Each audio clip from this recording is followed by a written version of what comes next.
Hello and welcome to OPM Connect. Of course, it's a program that gives you an insight into government's plans, policies, and programs. I'm Naomi Francis. Well, today we have a discussion in store for you like no other. A dream team, in fact, here to discuss with us the development of Port Royal into a cruise ship destination. And last week we saw where we welcomed the historic docking of the first cruise ship in Port Royal. Today we're pleased to have on set with us the President and CEO of the Port Authority of Jamaica, Professor Gordon Shirley, as well as Ms. Heather Pinnock, the General Manager of the Urban Development Corporation, critical component in terms of a state agency in that regard with Port Royal, and of course none other than Mr. William Tatham, the Vice President of Cruise, Shipping and Marina Operations at the Port Authority of Jamaica. Welcome, ladies and gentlemen, and may I congratulate all of you for a wonderful, last week almost went glitch-free in terms of Jamaica and Kingston in particular receiving the first cruise ship docking in Port Royal. So congratulations to the team. Prof, let me start with you though, in terms of what were the almost issues that led up to the ship being docked in Port Royal? Well, Naomi, about 2.5 years ago, the Prime Minister asked us to work on getting cruise shipping back into Kingston. This came on the heels of 2 visits by 2 cruise ships, yes, which were docked at Kingston wharves, and they went very well. And the Prime Minister said it's now time for us to get cruise shipping back into Kingston. And it's a long story, but we recognized that Port Royal was the very best place to try to do this. It had a number of technical challenges, but we felt we could deal with those technical challenges, and we were able to do that, and we're delighted that in the 2-year period we have been able to solve those and to bring cruise shipping back to Kingston. Indeed, but help us with the backstory, because it's very important that the nation understands really what it took to get to this point. So let's start with a couple of things. One, William and others have been working for some time with the cruise lines to understand how we could get cruise shipping to Kingston. This is before the Prime Minister made that request, because Kingston is the cultural center of the Caribbean. Indeed.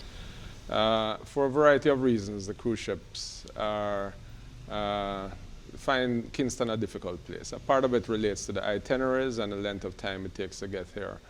But some of it is also related to the kind of reputation that Kingston has as a difficult, tough kind of city.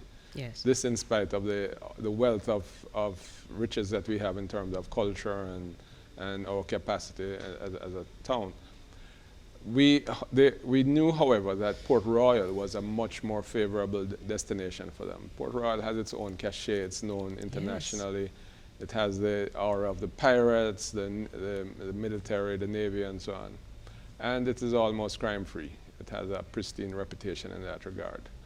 But Port Royal would have had a number of challenges. One, it is such an archaeologically rich place. We have to be very sensitive about whatever we do there. Environmentally, it is also very sensitive. So we had to re-examine where is it that we would locate a berth. Yes. The older studies had suggested a berth very close to an area called Chocolate Hole, which is very close to the sunken city. Any cruise ship coming in there would do some damage to the sunken city, and trying to build a berth there would be, today, given environmental standards today, would be unacceptable. Yes. But we decided to go to the old coal wharf, which for over 300 years had been a naval dockyard, and it had operated as a port. Even after the British left, it was used to store the aggregate, which was used for the Port Palisades runway. Yes. So that area proved to be an ideal area. For one, it was out of the zone of all of the major archaeological assets. 2, it is a very sheltered environment which allowed us to exploit a new technology which had been developed, which is called the sea walk. It's rather than the traditional berthing system, this is like a jet bridge at an airport. Almost revolutionary, really, when it was announced by the Prime Minister. Yes, yes, it was, and it is the first in the hemisphere. Yes. We are the first port to use it in the hemisphere. It has been used in a few ports in Europe, in fjords, in very environmentally sensitive areas. Yes. But it worked like a charm here in Port Royal. Indeed. But UDC played a critical role in terms of helping to transform the town of Port Royal, certainly ahead of, and continues to work to ensure that both residents and visitors are comfortable. Talk to us, Heather Pinnock, I beg your pardon, about that role that UDC plays. So UDC has been involved in Port Royal for quite some time. As Prof said, there have been a number of plans and considerations for Port Royal for over 40 years. But before, even in the previous plans, there had been the issues of addressing all of the specialness of Port Royal. Port Royal is very unique. Apart from the heritage, there is the environmental. So we are looking at the heritage assets, and it is already protected by the National Heritage Trust. But there are also environmental assets that we need to consider, and it is indeed the Port Royal and Palisadoes area is considered an international wetland of importance by the Ramsar Committee. And so all of those things have to come together in looking at the planning. So when we went back again to treat with the community, it was very important that we spent a lot of time understanding what was done before and how to take the best of what was done before and to bring that into today. So some of the things really are environmental concerns and of course social concerns. I mean the three pillars of it being sustainable is that it be economically, socially and environmentally. So we have dubbed the project a sustainable development project because all those elements are very important. And a key part of that has been working with the community. Over the months that the port was being built, as we had the conversations with the community, we said, see, it's actually happening. And so really last week Monday was a big win for us because we're nowhere near finished the work that needs to be done in the community, but this is such an important start. And to see the port done, to see the ship arrive, I mean, even up to the weekend before, we were in the town talking with the community about ship day. We're like, what to expect on ship day. And so we were there in the town on Monday, and people were really just amazed. And I think it is important, it's kind of like it's proof that we are really doing this.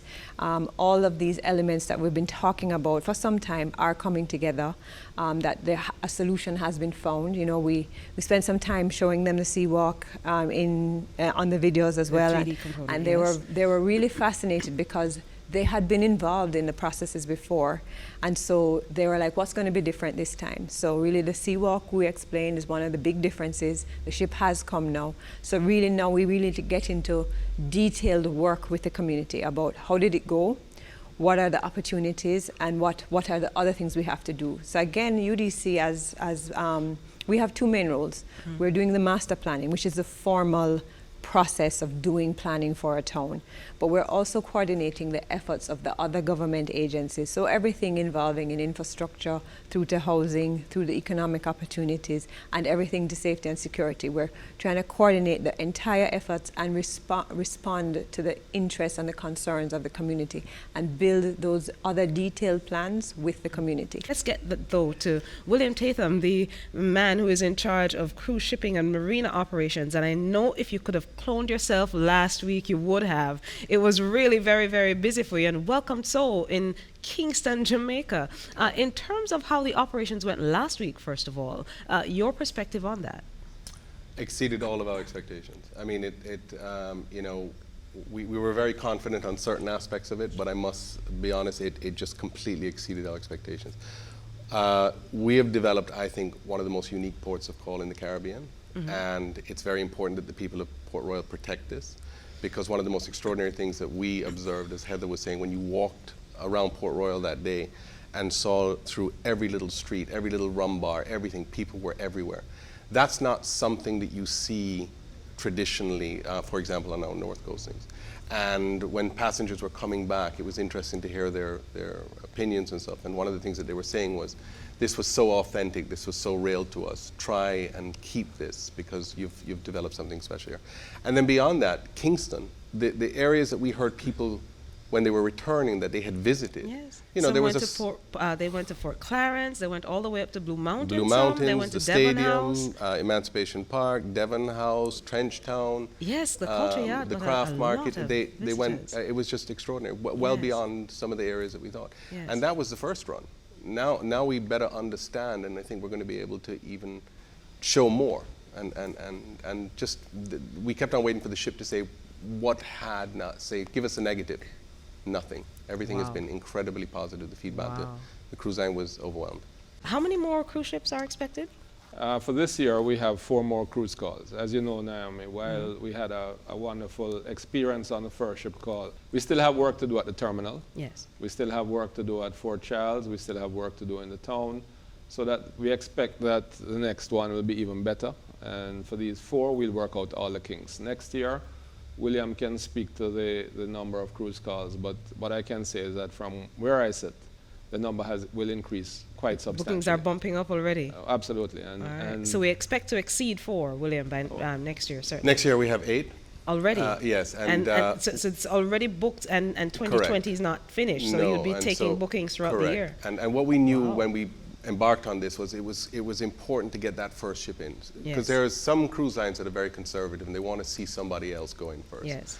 And the buzz after that first ship went in was quite extraordinary. We already had some of the agents contacting us and saying, look, can you send more information on the Seawalk? Can you do this? We'd already met a number of cruise lines that we know had an interest. And so they were there now. I think we're just waiting for that first call, and then we're Wow. going to see further. And the variety is extraordinary. We have Club Med coming. We have Viking Cruises, which is a very high end. We have Marella returning. Marella, I think, sees this part of their long-term strategy. They were very pleased with how it went, and they've already indicated to us that they're looking to Port Royal as being a long-term strategy for them. In terms then of the future, in looking toward ensuring that this is not a 2-year project or 1 year, how sustainable and long-term are we looking to ensure that this stays, just like we have the ports on the North Coast that have been there for decades, ensuring that Port Royal is here to stay? the project that UDC, the Port Authority, the other agencies have been engaged in by the Office of the Prime Minister, and who is the Minister of Economic Growth and Job Creation, is to create a project that's going to transform Port Royal and Kingston in a very special way. And so we see this not as a one-year project, a short-term project. The port being put there is a catalyst for a number of other activities, some of which are currently being planned by the UDC, and we expect those to come on stream quickly. We certainly have other plans for the assets that we have in and around Port Royal, and we think that Jamaicans are going to be thrilled by what they will be able to see when they go back to Fort Charles. The last time you went was probably when you were sliding down the Giddy House. Yes. You'll be surprised that if you come in another month, what you'll see there. We have development plans for our lighthouse, which is close by at Plum Point. We have development plans for the area that we have at the Old Cold Wharf. So there are many other developments to come on stream now. I mean, it's not something that's going to die in a short while. We view Kingston as being one of the emerging ports. Today, the number of cruise ships that are being launched is greater than it has been in the history of the cruise business. So we anticipate that there'll be more business coming. And we think Port Royal is going to fit a particular niche. There's only one Port Royal.